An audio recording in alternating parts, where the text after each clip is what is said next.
chapitre 3 et verset 1er.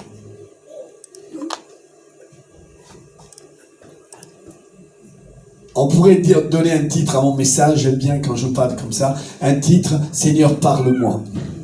Vous savez, Dieu peut parler à l'homme à travers l'homme. Seigneur, parle-moi. Et Dieu est capable de nous parler à travers l'homme. Moïse faisait paître le troupeau de Jéthro qui était son beau-père, sacrificateur de Madian. Il mena le troupeau derrière le désert. Il vint à la montagne de Dieu, c'est-à-dire à la montagne d'Horeb, dans la région du Sinaï. L'ange de l'Éternel lui apparut dans une flamme de feu au milieu d'un buisson. Moïse regarda et voici que le buisson était tout en feu et le buisson ne se consumait point. Moïse dit, je veux me détourner pour voir quelle est cette grande vision et pourquoi le buisson ne se consume point. L'Éternel vit que se détournait pour voir Dieu. Il appela du milieu du buisson et dit, Moïse, Moïse. Et il répondit, me voici. Dieu dit, n'approche pas d'ici, ôte tes souliers de tes pieds, car le lieu sur lequel tu te tiens est une terre sainte. Pour que Moïse arrive à cet endroit, mais il a fallu du temps, il a fallu de l'énergie, il a fallu de la force et de l'envie. Il était en Égypte, il devait certainement être le pharaon d'Égypte après la mort de Pharaon, mais il a choisi, c'était son choix, il a choisi les choses de Dieu plus que les choses de ce monde. Et il est parti avec le peuple d'Israël en direction de l'Égypte. Il est parti. Et là, frères et sœurs, quand il est parti, il n'est pas parti tout seul. Il est parti aussi nombreux que le sable de la mer. Dieu avait promis à Abraham que serait aussi nombreux, la famille d'Abraham, aussi nombreux que le sable de la mer. Et il est arrivé. Mais Moïse, avant qu'il puisse expérimenter cette grande bénédiction d'emmener le peuple d'Israël qui était en esclavage en Égypte, avant de l'amener, il a fallu qu'il passe par des autres épreuves. Un jour, Pharaon va avoir la connaissance que Moïse va tuer un Égyptien. Bon, et Moïse a peur que cela arrive aux oreilles de Pharaon. Il part dans le désert. Et vous savez, le sort d'un homme, le sort d'une femme est semblable à celui d'un soldat. Nous combattons. Il y a des combats, il y a des luttes, il y a de l'angoisse, il y a de la déprime, il y a de la peur, il y a de l'infirmité, il y a de la maladie. Aujourd'hui, c'est-à-dire d'une certaine façon, aujourd'hui, on ne vit plus, on survit. Oui, on survit aujourd'hui. Et frères et sœurs, Moïse est parti en direction dans ce désert à marcher. Et vous savez, le désert est quelque chose qu'il ne faut pas s'arrêter. Il ne faut pas s'arrêter à l'épreuve. Il ne faut pas s'arrêter au moment difficile, au moment que tu ne comprends pas. J'aime bien me dire souvent, quand je passe par des moments difficiles, par des moments d'épreuve, j'aime bien me dire, le Seigneur est au contrôle. Il est au contrôle de toutes choses. Que rien ne lui échappe. Je veux vous raconter un petit truc que je mets toujours en pratique. Moi, je suis un garçon, c'est comme ça. J'aime arriver toujours en avance à mes rendez-vous. Et c'est comme ça, j'aime arriver en avance à mes rendez-vous. Mais des fois, je prends du retard. Je mets du temps à mettre mes chaussures, je mets du temps à mettre ma chemise. Je me mets en retard. Et je me mets à la pensée, Seigneur, Laurent, le Seigneur est au contrôle. Peut-être il te garde un accident. Amen. Peut-être tu te gardes de ceci. Si tu vas aller un peu en retard, il va te garder de quelque chose. Et cela fortifie. Ne t'arrête pas, te dit le Seigneur. Et là, Moïse ne s'arrête pas. Mais il va en direction de Jéthro, son beau-père. Il était sacrificateur de Madian. Et là, frères et sœurs, il va vers lui et il lui enseigne que de temps en temps, à cette montagne là-bas, la montagne d'Horeb, dans la région du Sinaï, dans cette montagne là-bas, on l'appelle la montagne d'Horeb et on l'appelait aussi la montagne de Dieu. Pour être béni de Dieu, oh, je sens la présence de Dieu. Et c'est vrai ce que je dis de la part de Dieu. Pour être béni de Dieu, qu'est-ce qu'il faut faire? Je l'ai la parole, il n'y a pas de problème. Pour être béni de Dieu, nous voulons tous être bénis de Dieu. Mais qu'est-ce qu'il faut faire? Pour être béni de Dieu, il faut s'approcher de Dieu.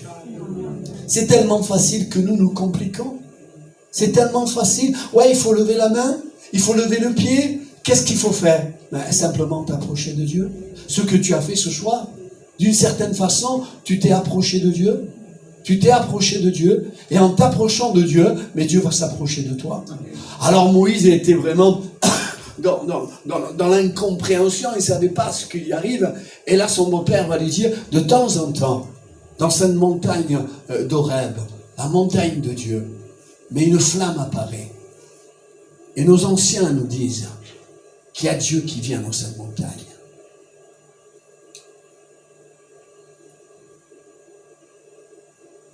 Je veux te parler de la part de Dieu. Dieu veut t'attirer à lui.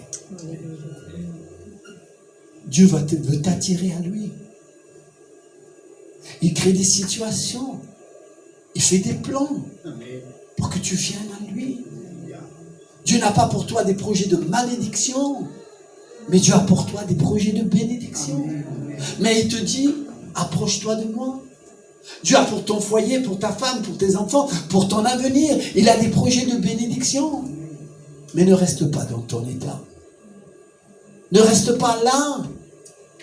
Passe ce désert d'épreuves que tu es en train de passer. Ne t'arrête pas. Le diable, l'ennemi de nos âmes, les personnes qui ne nous aiment pas, ils veulent que nous arrêtons. Amen. Mais Dieu ne veut pas que tu t'arrêtes. Dieu veut que tu avances et que tu persévères. Amen. En allant en direction de Dieu. Cette parole est bonne, celle que je veux dire.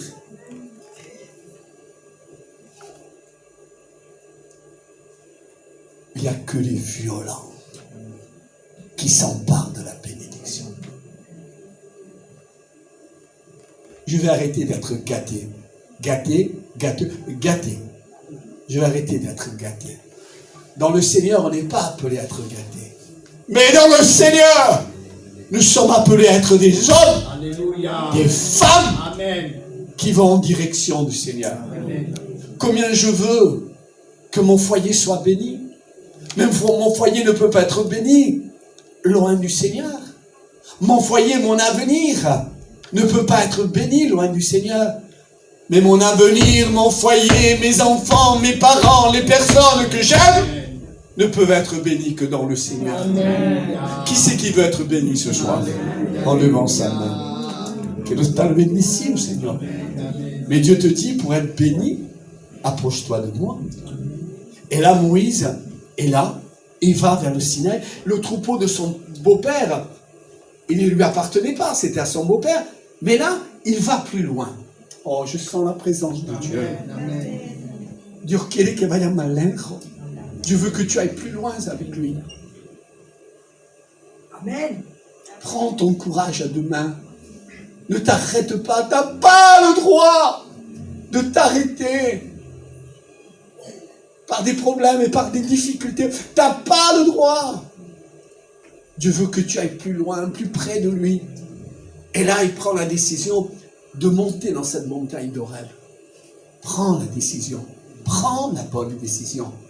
Pas la décision que le monde te propose.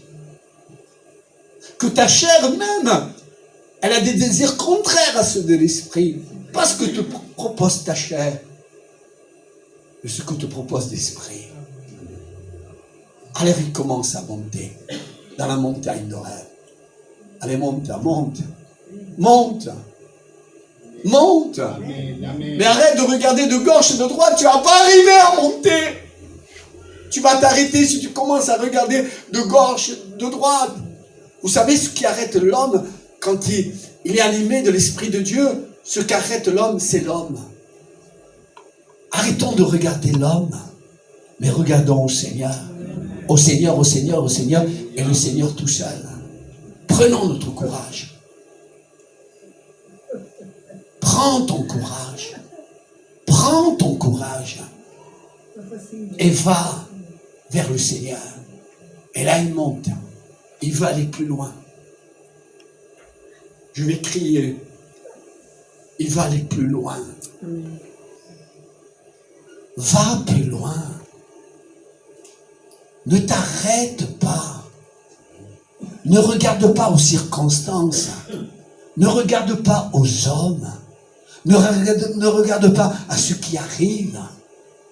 Mais il y a quelque chose qui te pousse à monter dans la présence de Dieu. Et là, frères et sœurs, il monte dans la montagne d'Oreb. Vous savez pourquoi il arrive à monter? Parce qu'il est décidé. Alléluia. Et la décision, c'est 40-50% déjà de gagner. Quand tu es décidé, c'est bon. Continue à être décidé. À ne pas regarder de gauche et de droite, mais sois décidé. Comme disait cette femme malade depuis 12 ans, à toucher le bord de son vêtement. Quiero tocar la presencia de Dios. Je veux toucher la présence de Dieu. Je veux faire expérience personnelle, véritable avec Dieu. Et là, il monte. Et vous allez voir, je vais pas tarder à terminer. Il monte dans la montagne d'Oreb en direction du Seigneur. Il monte. Mais en montant, vous savez qu'est-ce qui lui arrive? À tomber. Ça nous arrive de tomber. Le juste tombe 7 fois. Mais cette fois, il se relève plus fort. Alléluia. Ma fuerte. Plus fort avec le Seigneur. Je ne suis pas appelé à descendre, mais je suis appelé à monter. À monter dans les choses de Dieu. Je voulais dire, le bonheur, le vrai bonheur se trouve dans le Seigneur. Alors il monte, il tombe, il se relève, il remonte, il continue. Comme disait Maï Brandt dans une de ses chansons, serre les poings, bats-toi. Bats-toi pour que tu puisses arriver dans la présence de Dieu. Et il monte, à force qu'il est décidé, il arrive. Il arrive en haut. Et quand il arrive en haut de cette montagne, il voit un buisson ardent qui ne s'éteindait point. C'était fréquent que dans le désert, il y a des buissons qui se mettaient ensemble. Le vent les amenait et les buissons se mettaient ensemble. Et après, quand le soleil apparaissait, ils se mettaient en feu. Mais ils se mettaient en feu, mais quelques temps plus tard, ils allaient s'éteindre. Mais là, il y a un buisson ardent qui ne s'éteint point. Il veut savoir qu'est-ce que c'est. Je vais terminer. Il veut savoir qu'est-ce que c'est. Il y a un buisson ardent qui a commencé à venir dans ton cœur. Et ce buisson ardent, Dieu ne veut pas et ne veut jamais qu'il puisse s'éteindre. Son amour pour le Seigneur, tu passes par des problèmes, tu passes par des difficultés. C'est dur, c'est difficile. Mais ce buisson ardent, ce feu que Dieu a mis dans ton cœur, il ne veut que jamais s'éteindre. Parce que Dieu t'aime. Et Dieu veut te bénir. Au-delà que tu te le penses, au-delà que tu te l'imagines, il veut te bénir. Et pas simplement à toi qui veut bénir. Il veut bénir ton foyer. Il veut bénir ta femme. Il veut bénir tes enfants. Il veut les bénir dans le Seigneur. Je demanderai à ma fille Rosalie de monter sur l'estrade. Je me demanderai à mon fils Elie de monter sur l'estrade. Je demanderai à ma femme de monter sur l'estrade. Je demanderai à ma fille Jeanne de monter sur l'estrade. Amen, amen. Quelle grâce qu'un foyer qui persévère soit béni dans le Seigneur. Et nous voulons que nos foyers, nos enfants, nos parents, les gens que nous aimons, viennent dans le Seigneur. C'est pas facile. C'est pas facile. Quand mon fils est tombé en prison, ça n'a pas été facile pour ma femme et pour mes enfants. C'était pas facile. Mais on a prié. On a fait confiance au Seigneur. On a dit au Seigneur, tu es au contrôle de la vie de notre fils. Et tu as béni notre fils. Tu as gardé notre fils dans cette prison. Et Dieu veut garder ta maison. Dieu veut garder ton foyer. Dieu veut garder les gens que tu aimes. Alors ne t'arrête pas de monter en direction du Seigneur. Amen. Que Dieu vous garde, que Dieu vous bénisse. Passez une bonne soirée dans le Seigneur.